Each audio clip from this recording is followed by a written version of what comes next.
ஒரு சிறிய இடைவேளைக்கு பிறகு குமுதம் ரிப்போர்ட்டர் நிகழ்ச்சி தொடரும்.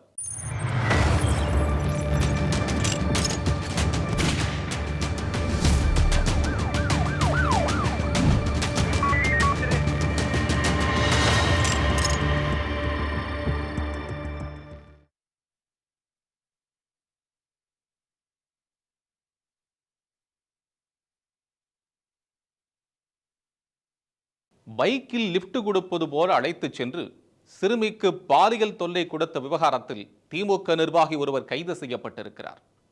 யார் அவர்? எங்கு நடந்தது இந்த சம்பவம்? பார்க்கலாம்.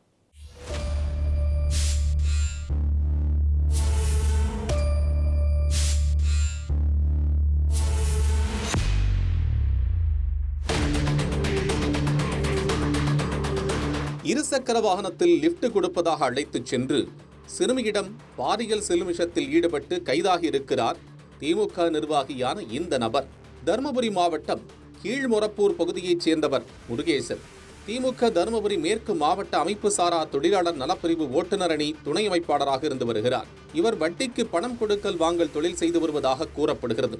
அரூர் பகுதியைச் சேர்ந்த 10ஆம் வகுப்பு படித்து 15 வயது சிறுமி ஒருவர் தலைவலிப்பதாக கூறி இரவு 7 மணி அளவில் அரூர் அரசு மருத்துவமனைக்கு சென்றுள்ளார். பின்னர் தனது உறவினரின் வீட்டுக்கு நடந்து சென்றுள்ளார். அப்போது அந்த பகுதியில் இருசக்கர வாகனத்தில் திமுக நிர்வாகி முருகேசன் வந்துள்ளார். கணவனை இழந்து இட்லி வியாபாரம் செய்து வரும் சிறுமியின் தாயார் அவ்வப்போது முருகேசனிடம் தொழில் ரீதியாக கடன் வாங்கி வந்துள்ளார். இதனால் முருகேசன் சிறுமிக்கும் தெரிந்த நபராக இருந்துள்ளார்.